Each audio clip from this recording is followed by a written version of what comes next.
relations, good relations with all countries of the world. But different countries have different impacts, right? So we ask ourselves, which are the 10 most impactful countries to Indonesia? And what is the measurement? Historical, for example. You know, India's impact, you know, from Dangdut to Kari and all, right? Historical, economic, how much trade, and how much investments. UAE is the latest surprise. They're in the top 10, right? Political, right? In terms of political cooperation, understanding, closeness between our leaders. Right? Social, right? Who doesn't know Coca-Cola and KFC? I can't escape from KFC, right? And so on. And also cultural, right? Security also is a metrics, right? So we have all these metrics in the top 10 countries that we have, and this is, I'm ready to be criticized, why not this, why not that, right? But top 10 are US, China, Malaysia, Singapore, Japan, Korea, UAE, India, not in that order specifically, Australia. I was just trying to reach what country I'm missing. Thank you, thank you, thank you. And one, you know, we had a debate on this. Is this a country? But finally we said yes, because it's a unit, right? And it has many countries in that unit and they act as one. The EU, which is Vincent, right? So let's start the discussion. How is it they're impactful? The focus is on that one word, impact, because this is what separates these countries from the other countries, yeah. The ambassador of, my good friend Jovan will moderate this event. Jovan is a fellow at FPCI. Jovan, please. Thank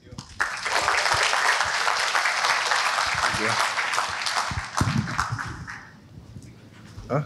Shall I? Oh, welcome to this session, and thank you for choosing this session. The room is full, so I'm really happy to see that. I would like to first to thank our partner for this session, Universitas Jenderal Ahmad Yani, for supporting this session. Today we have 6 distinguished diplomats. We have a bonus. We are lucky. We do not have only 6 countries represented, but 32, having in mind that the EU is presented. So then I would ask our panelists to join. First, His Excellency Penny Williams, Ambassador of Australia to Indonesia. Please.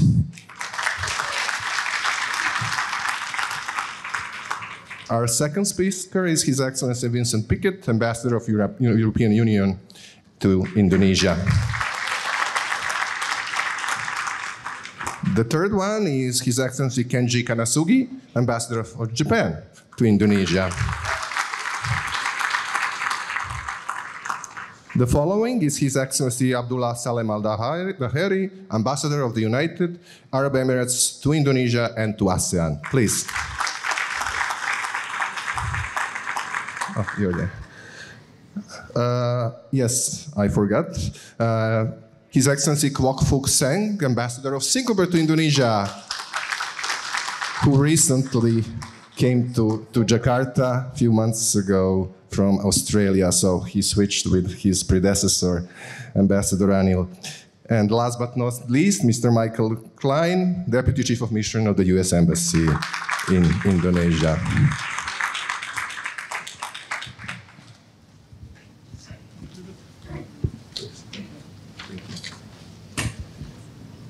So I would like to thank you all for accepting our invitation. And we will start with one question. It's Rilodino Pati-Jalal-like question is, what is the secret sauce of your countries? What is so specific what your countries bring, maybe not only to Indonesia, but also to the broader region and the world? Please, Ambassador Williams, about Australia. Thank you. That is a... Yeah, good. That is a very Patino question. Yeah. What is your special sauce? And I guess there's so many ways to answer it. But what I would say, and I was listening to something this morning, our Foreign Minister, Penny Wong, is born in Kota Kinabalu. She's from this region. And I was listening to her and thinking, that's our special sauce.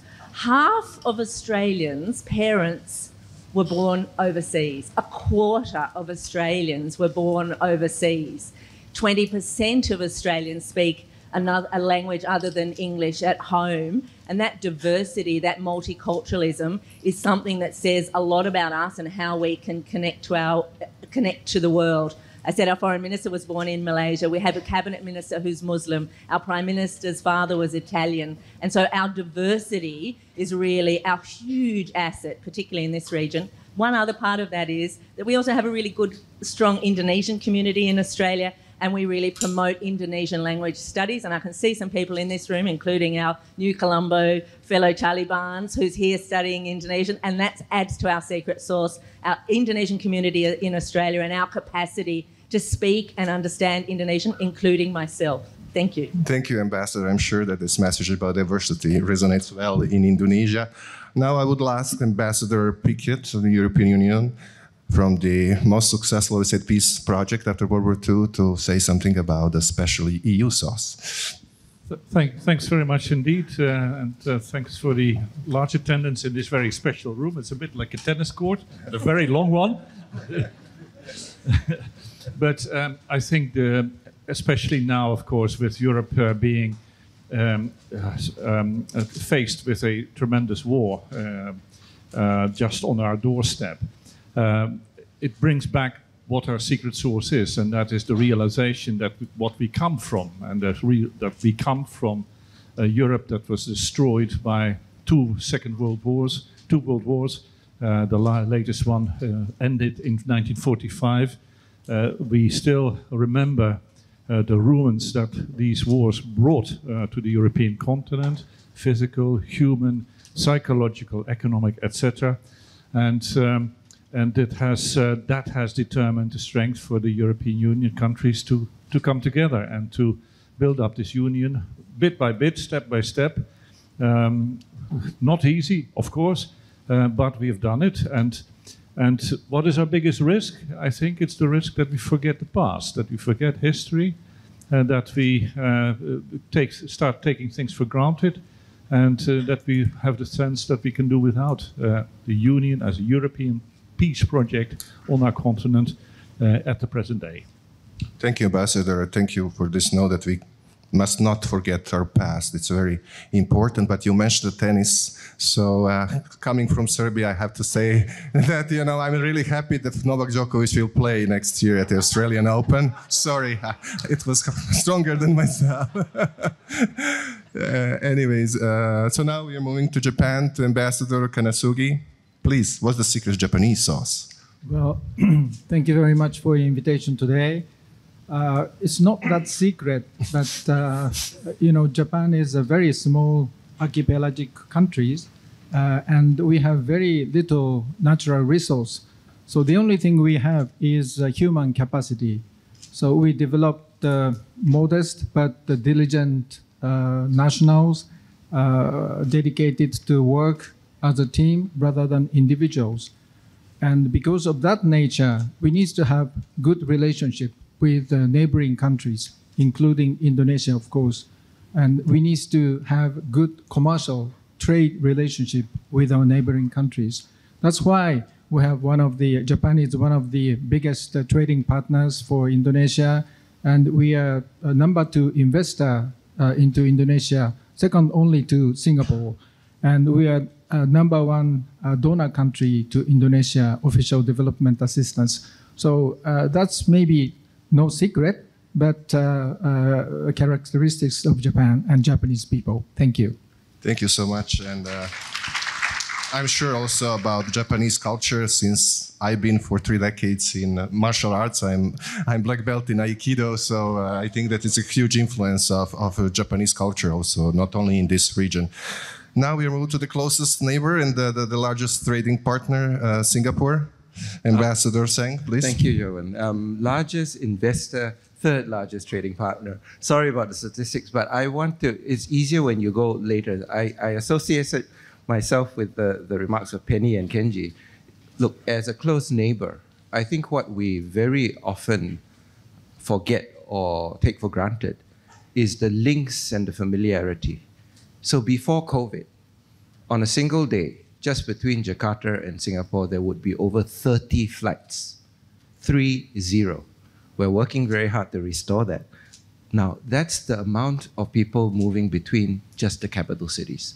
When you throw in all the other destinations, today already Singapore, Bali, 5 flights a day. So you're thinking of how much there is in terms of interaction.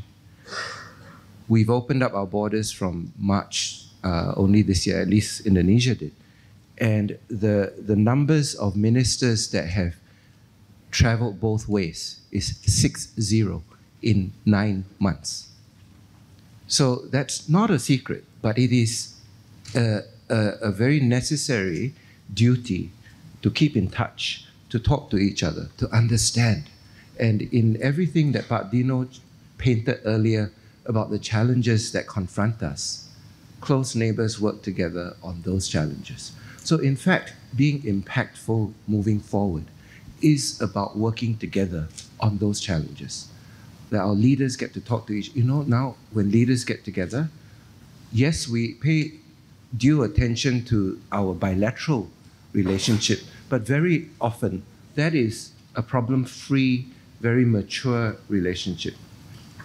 We talk about what's happening in the rest of the world.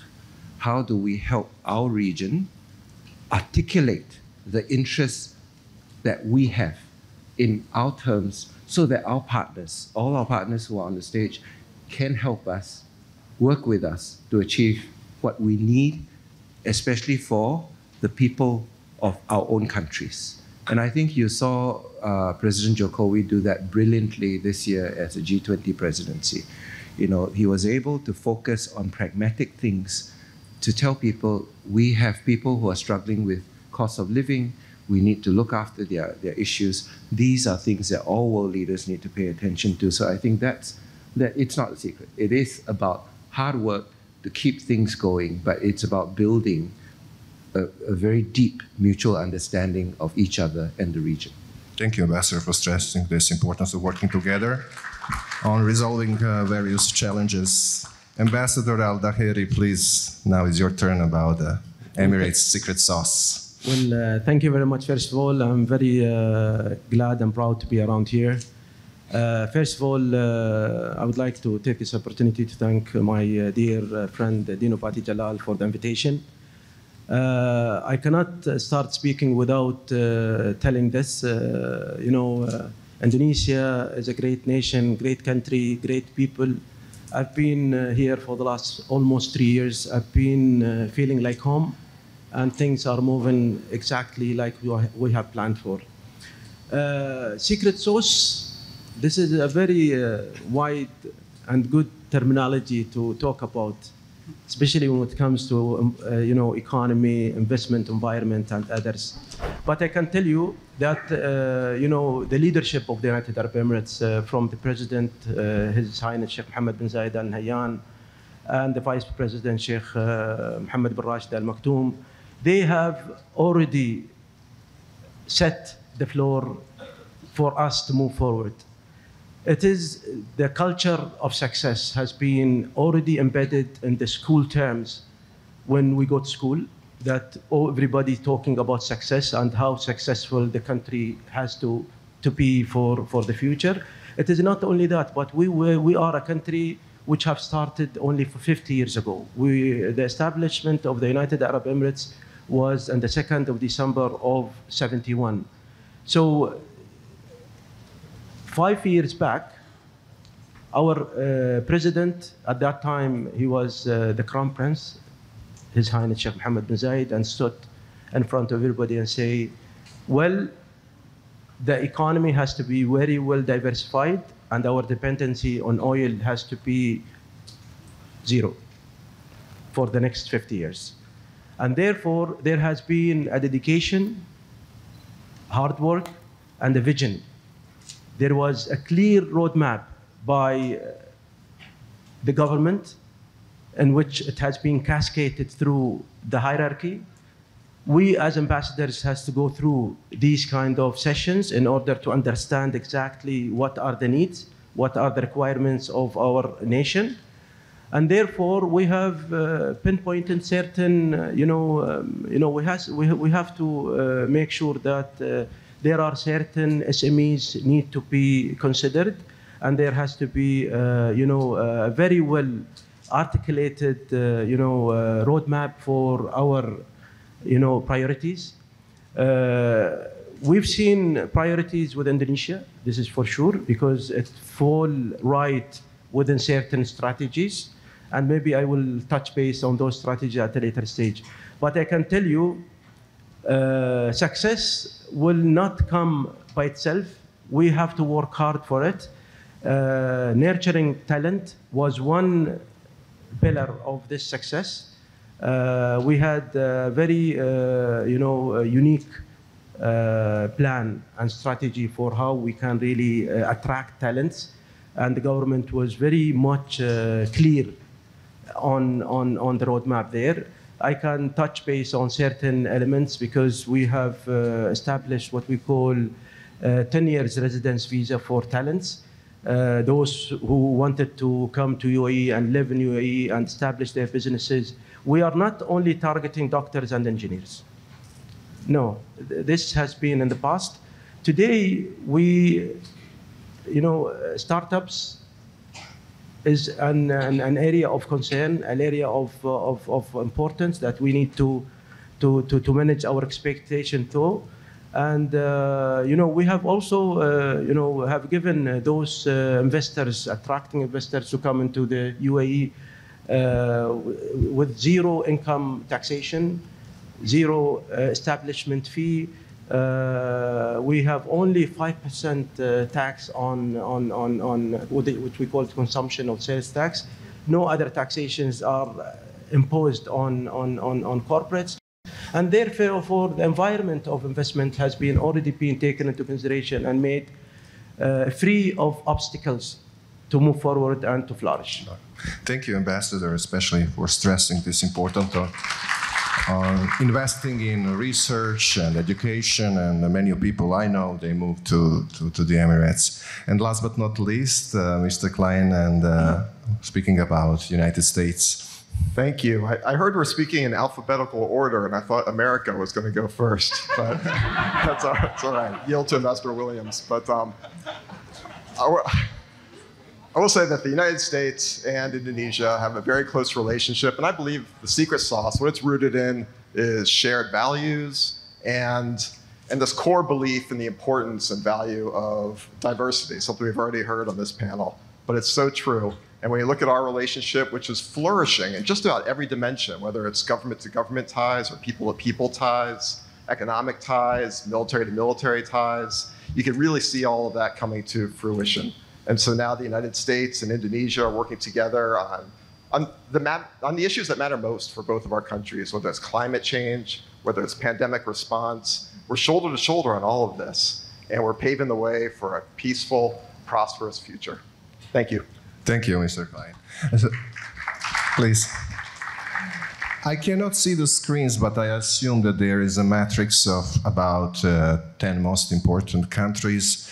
And just as a way of presenting all this huge change that happened in the last half of century, when I was born back in 1970 in Yugoslavia, I'm sure that Yugoslavia will make that list. There is no more Yugoslavia, 6 + 1.5 countries after Yugoslavia, but there are some newcomers at the time, as Ambassador mentioned. Even the Emirates didn't exist, and back only the diplomatic relations between Indonesia and the Emirates were established back in 1976. Singapore was just a few years after gaining independence. EU was comprised, or European community, of 6 countries, not 27. Japan was at the beginning of this economic expansion. So we can see all this huge shift in the last half of century. And I will start now with the newcomer. newcomer with the ambassador of the Emirates because he's also a bit different than the other experienced diplomats here. He's coming from business, he has a business background. So my question is, what caused this sudden spike in economic relations? What triggered it between Indonesia and the Emirates? Okay, I'll just articulate, how we have moved from the previous time. The relationship with Indonesia have been there for the last maybe 46 years. But I would say the visit of His Highness, the President, during the month of July of the year 2019 was, a different, level, have taken the relationship between the United Arab Emirates and the Republic of Indonesia to the next level. And it took it beyond the traditional trade, tracks, which was mainly concentrated on oil and gas, energy, ports, airline business.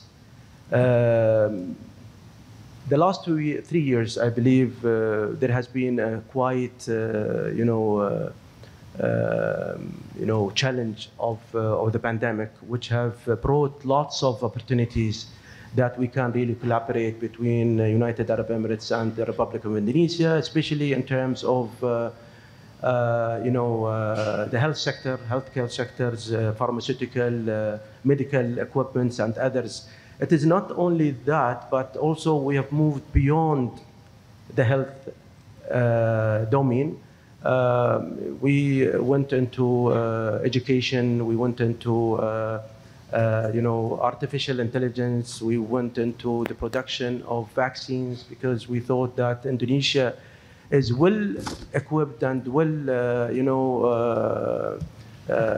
capable of producing 16 different vaccines at the past. And we thought maybe from there we can really incorporate our, knowledge, experience, and expertise in order to, increase the momentum of production and to another level also.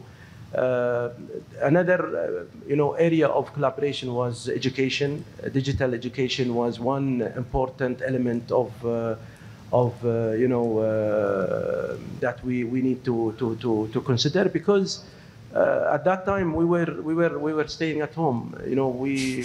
Lockdown, and everybody was sitting at home. People were, and this is a very important element of engagement between the United Arab Emirates and Indonesia, in terms of helping each other, in terms of expertise, experience, knowledge, technology-based relationship that would allow both nations to elevate and have a better future for our students, for our society, and others. So lots of activities have been done to accelerate the momentum of the relationship between both sides. Yes. Of course, the relationship between the leadership have brought lots of emphasis on how we take serious the relationship between both sides. Thank you. Now moving from the newcomer to Indonesia to the country who has been long investing in the bilateral relations, to Australia. I would say for the great period of time, this relation was dominated by security issues from the mid-50s, etc. But 4 years ago, this comprehensive strategic partnership has been signed. It's just like a crown of the relations between the two countries. This partnership revolves around 5 pillars. So I would appreciate if you can give us some more details about that document. Thank you very much. So the place I'd start with that is it's very tempting for us to think of our relationship, the relationship between Australia and Indonesia, as geography. We're close neighbours. Perth, the capital of Western Australia, is closer to Bali than it is to Canberra or Sydney. We share one of the longest maritime boundaries in the world. The Bugis from Makassar for centuries were travelling to northern Australia, to Arnhem Land, and there's words from Makassarese in the languages of those people. So it's very tempting to see us as neighbours who just have to get along. But I think the underpinning of the comprehensive strategic partnership and our relationship for so long is that we're not just neighbours, we're not just defined by our geography. We have both made choices to be partners, strategic partners, and to be friends. And the reason we've made those choices is that we know that when we are successful, when each of us are successful, the other is successful. We know that when we're both successful, the region is successful. And increasingly, we don't just see things in terms of our bilateral relationship. We see what we can do together in the region, in the world, to ensure our security, our prosperity, and to ensure respect for exercise of sovereignty. So the comprehensive strategic partnership goes to our bilateral relationship, but it also goes to what we can do together in the region and in the world. It's a statement of intent, it's a commitment to work together. It's got a huge amount of work program underneath it, and perhaps the sort of data point that perhaps underlines that most easily is the Australian Embassy in Indonesia is our largest embassy in the world by...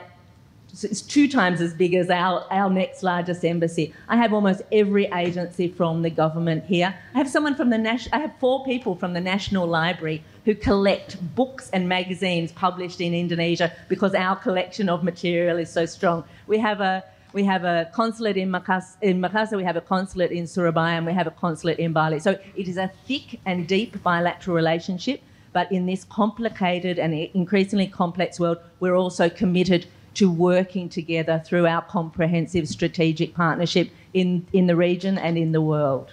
Thank you, Ambassador. So, along with Australia, the US has been a long-term security partner in this region, and out of these 10 most important countries, probably US has the highest political impact. Some Indonesians even think that it's too big, that impact is too strong.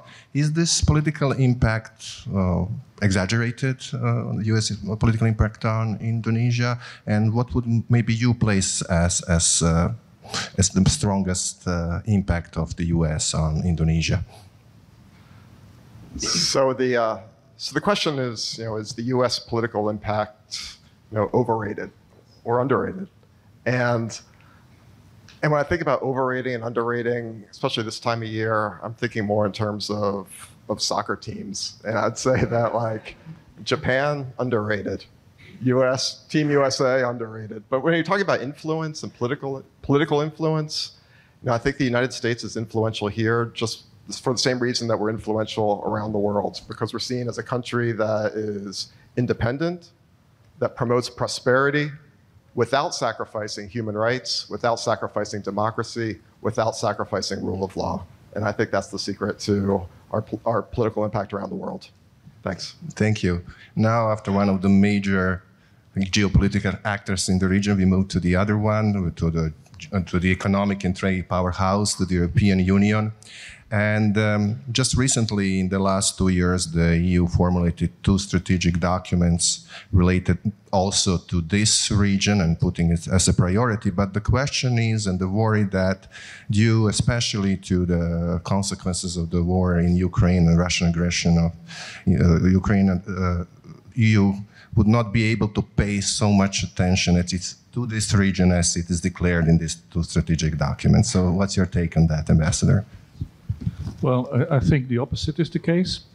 First of all, we have, of course, had the benefit of the G20 and will have the benefit of the ASEAN chairmanship for Indonesia, which has brought many of our top politicians to Indonesia. And I think there's a good engagement happened in the G20, but also we have had a lot of spin-offs for the bilateral relations with Indonesia.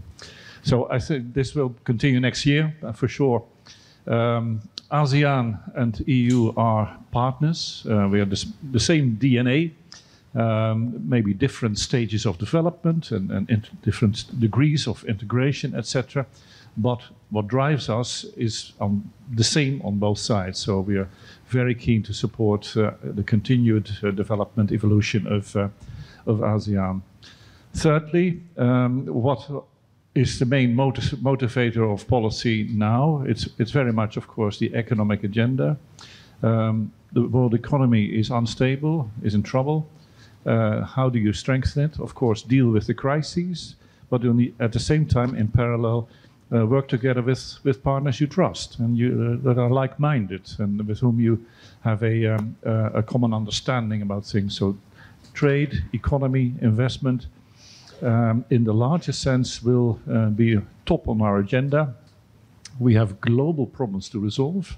The Ukraine crisis is, of course, going on, but the climate crisis is not finished at all. So we have to seek partnerships with countries like Indonesia. We often say the biodiversity capital of the world to deal with global topics like that. So, in other words, we'll be very much back in Indonesia also in the year to come. Thank you. Good to hear that. Now moving to Japan, and since we already touched upon these growing security issues, and Japan and Indonesia have been experiencing also growth in security cooperation, Japan has been asked to build facilities on Natuna Island. So I would appreciate if you can elaborate more on this security-related cooperation, and also about maybe Japan's perspective on this global rising geopolitical tensions in this region. Well, thank you very much for the question. As we all know, Japan-Indonesia relationship has been evolving around economic interaction since we established diplomatic relationship in 1958. But most recently, we started to develop political and defense cooperation between our two countries. But with due respect to Indonesia's foreign policy, independent and active foreign policy, we'd like to proceed and develop and enhance our cooperation in the defense field at a pace which is comfortable to Indonesian side. We have so-called 2+2 framework, that is defense and foreign ministers meeting. Indonesia is the first country among ASEAN nations with which Japan has 2+2 framework. And this year, August, Indonesia conducted a joint military exercise. It's called Super Garuda Shield. Up until last year, that was a bilateral exercise between Indonesia and the United States. But Indonesia was kind enough to extend invitation to Japan, and Japan's self-defense forces took part in the Super Garuda Shield exercise for the first time in history. Also talking about Natuna, Japan, Indonesia identified 6 outer islands for the development of port facilities and the fishery market. Saban on the western side and the Biak on the eastern side, and Natuna is one of them. And the port facility and the fishery market in Biak was completed about 2 years ago. I visited the Biak facility, very much appreciated by the local community, and the first shipment of tuna caught in that area was transported from Biak to Japan. So I think Natuna is on the agenda for development of port facility and fishery market. Many things can happen, but again, I would like to proceed it at a pace which is comfortable to Indonesia. Thank you. Thank you, Ambassador. Last but not least, in this round, we are turning to the Ambassador of Singapore. So Singapore has been traditionally one of the most important bilateral partners of Indonesia. And the 3 latest pieces that were the puzzle that were added to this good relations were these 3 agreements that were signed at the beginning of this year, tackling some of the long-term pending issues like flight information region, defense cooperation, and extradition of fugitives. So how do you perceive then the future implementation of this project, of these agreements? Well, I'll just speak factually to where they are. One part of those 3 agreements was, in a way, ratified domestically through a presidential decree. There are 2 more right now which are in front of the DPR in Parliament being discussed. So for us, we respect the process that Indonesia has to go through, and I should refrain from actually commenting too much in public because that is a matter now being debated amongst your representatives, the members of Parliament within Indonesia. For us as Singapore, I think if you listen to all the conversations, likewise, we were invited to Super Garuda Shield. The TNE and the SAF have long-standing, not just cooperation. There is an exchange of personnel. Senior officers come for training here. They learn Bahasa. They live here. Senior Indonesian officers come to Singapore. We host them in some of our operational facilities. All of these speak to the point I made right at the beginning.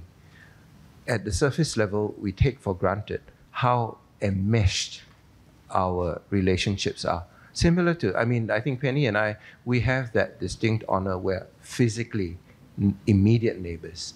That presents both, sure, there'll be issues that crop up now and then, but that presents tremendous value in terms of what it means of what you can do together. And if you look at the future space, some colleagues, especially Abdullah, you mentioned, things like the digital economy, the green economy, things like that are what we are already focused on. In fact, with partners like the US, with Australia, with Japan, and the EU, these are all very necessary projects. Climate change is a long way from being solved. I worked on that issue for a few years. And I see so much potential here to do good together. And I think those are the things we need to focus on. There's a lot of bad news out in the world. Patino started with that, that picture of the ship. But if you look at the videos that have been made about Indonesia's role this year and what's happened, there's good news that needs to be put out. And I think that's the focus for the ASEAN year next year too. The ASEAN as a region too is tremendous in terms of potential. Many ambassadors here have mentioned it already. So it is about that partnership that we will work together to deliver for the future. Thank you, Ambassador. Now we are moving to the bread and butter issues, the economy, and I will ask Ambassador of Japan to tell us more about this economic bilateral cooperation, especially on the Japanese contribution to building Indonesian industries. So what do you think is unique about Japan's investment in Indonesia? Yes, I think there are over 2,000 Japanese companies operating throughout Indonesia. And I think they're creating 7.2 million jobs, contributing to more than 8% of GDP and 25% of Indonesian export. And their strength is they're not self-serving. They try to create a win-win relationship with Indonesia. A lot of business people are learning Bahasa Indonesia and trying to adapt to the culture and way of living in Indonesia. And also, they are trying to make for the good of Indonesia. Of course, win-win means that Japan needs to profit. But at the same time, we need to get Indonesian people get better life and better future. For example, I think MRT Jakarta is one thing which is very unique. MRT Jakarta, we transfer technologies from Japanese engineers and to Indonesian engineers so that MRT Jakarta can do maintenance by Indonesian engineers alone.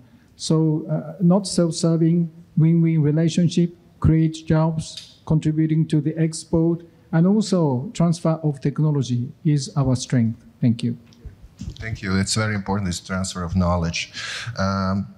Going back to the Emirates, to Ambassador Al-Daheri, you already touched upon economic relations with Indonesia, but I would like you to elaborate more on that. There are several projects contributing to the building of the new national capital, eco park involving the eco park.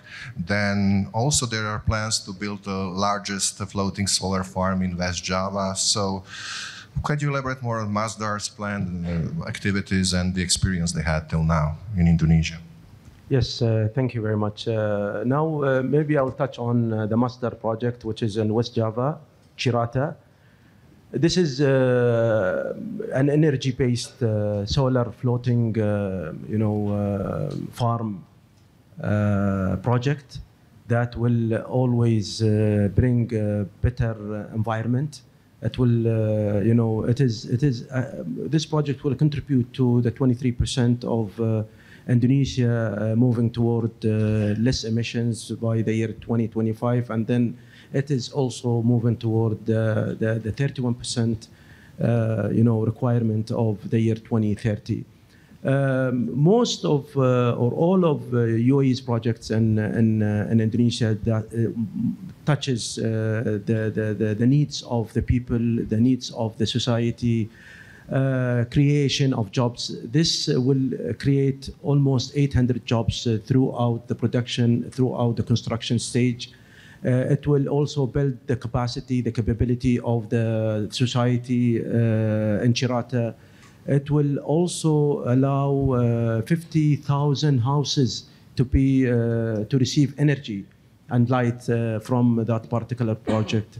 Most of the projects that we are targeting as UAE in energy and food security and others, those are considered to be sustainable projects that contributes positively to the society and for the Indonesian, that would create better job opportunities for them.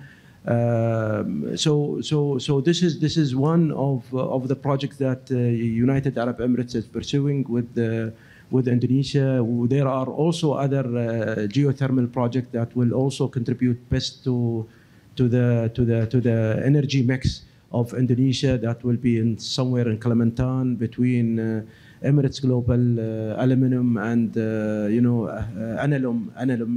aluminum company here in Indonesia. This is considered to be a green aluminum smelter that will take place, will also contribute to the green energy mix of Indonesia. Thank you. Since I'm already warned about the time, I think that it's time to give floor to you, to the participants. The priority would be given to our session partner, students from Unjadi University. So if there are some students that would like to ask questions, please. If there are not, maybe I can still continue. Yeah, there is. Oh, please. Please introduce yourself. Introduce yourself and ask a question, short question, please, without statements. Thank you very much. My name is Maral. I'm from Indonesian Youth Diplomacy. We are the engagement group that was doing the Youth 20 for this year. So the question would be, I think it was also mentioned by Padino earlier, the importance of involving youth. And in fact, in this year's Leaders Declaration, we saw that the increased number of the word youth actually mentioned. So maybe you can actually share, how do you see the investing in youth as something that actually helps the relationship between your country and Indonesia, and maybe some of the programs that they're currently focusing, or the countries that already invest or working together in Indonesia to promote, whether investing in Indonesian youth or maybe promoting the relation between the youth of your country and Indonesia. Thank you. Thank you. So I give floor to Ambassador Australia, and maybe after that, if Ambassador Lee, you would like to talk more about education. That's a wonderful question. And can I say, for us, the relationship between young people is critical to the relationship. My own experience, when I was 16, I came to Indonesia as an exchange student, and I lived for 1 year with an Indonesian family. And I went to school, kelas 2, SMA 1 PSKD di Jalan Diponegoro. And I know that I know... And I know that the difference that made to my life and also to my understanding of Indonesia. So we really focus on students who travel to Australia to Study. We have an Australia-Indonesia Youth Exchange program. We have the new Colombo Plan, which brings Australian students to Indonesia, because it's got to go both ways. It has to be, and it has to be opportunities to talk and discuss and deal. We have a young Muslim exchange program, Muslim youth coming to Indonesia, and vice versa. So for us, all those programs are about the future. They're about understanding. It's about building tolerance, respect, and really gives that kind of sense of depth to the relationship. So I agree. We have so many programs. We're always happy to share through FPCI all the details of those, including we have 200 PhD and master's scholarships for Indonesians a year. So, and I just wanted to pick up also in terms of young people, sometimes we overlook tourism. Australia's a population of 26 million. Just before the pandemic, 1.4 million visitors from Australia per year, mostly to Bali, mostly young people. But actually that matters because it means that people are very fond of Indonesia, that they've got a starting of an understanding, they know about nasi goreng. Those things actually matter. They make a difference for how you work together in the world. Thank you. Ambassador Pickett. No, I think Ambassador Penny has made the points very, very well. Education is about investing it in people, of course. International exchanges is about doing that, yes, but also creating understanding between young people here and young people in Europe for now, but also for the rest of their lives. And so that it's core. If you ask me what is my frustration, that we have too little of it, and that it's very much, of course, linked to the availability of scholarships and so on.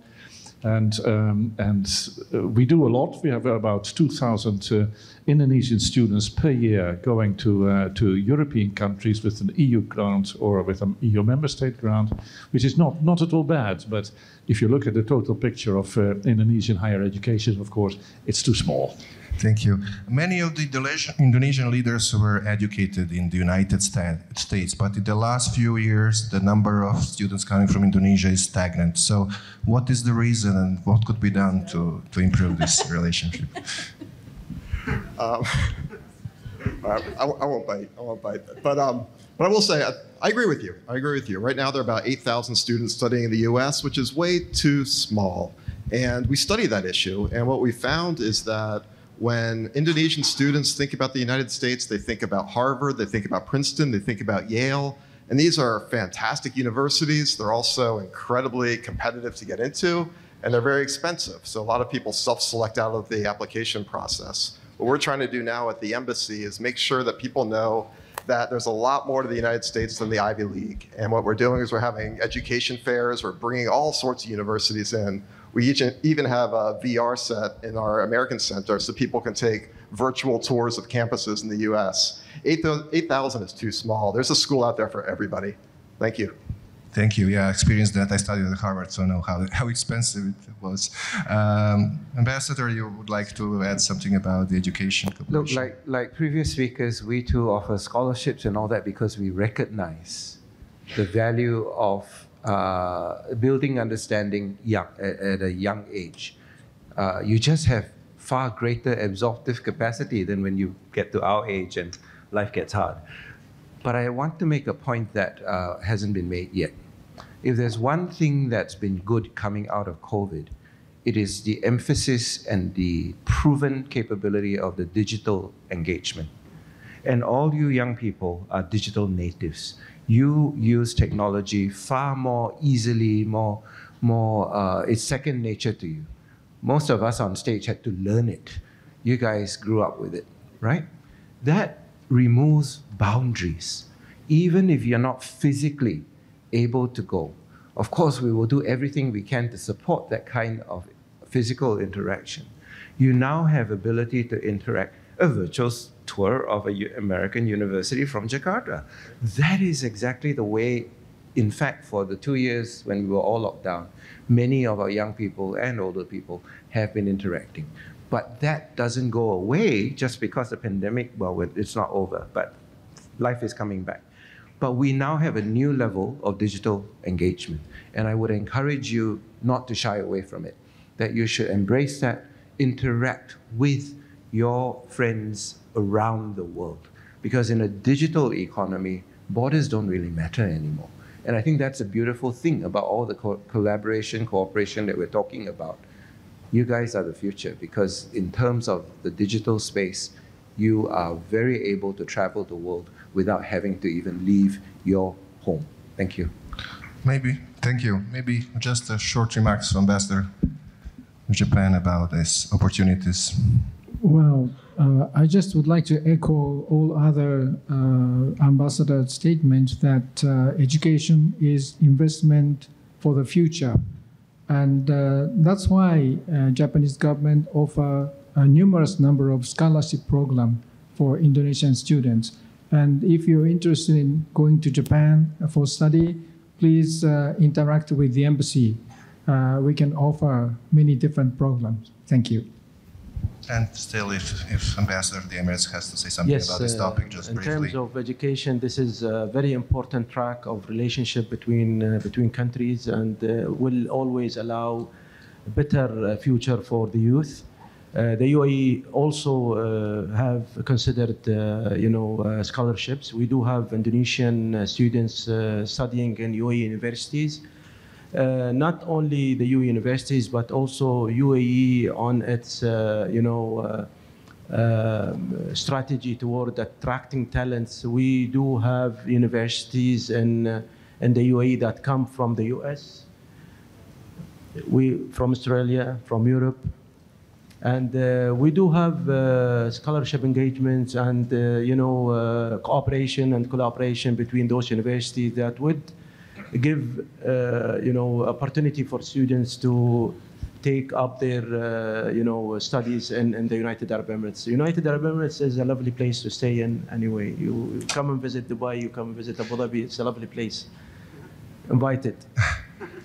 Thank you. On that note, we are closing this session. Thank you so much for this very inspiring session and from bringing closer to us bilateral relations. And this is just a testimony of the increasing importance of Indonesia, all these efforts to come closer together to this country. Thank you so much again, and please remain on the stage for the group photo. Thank you.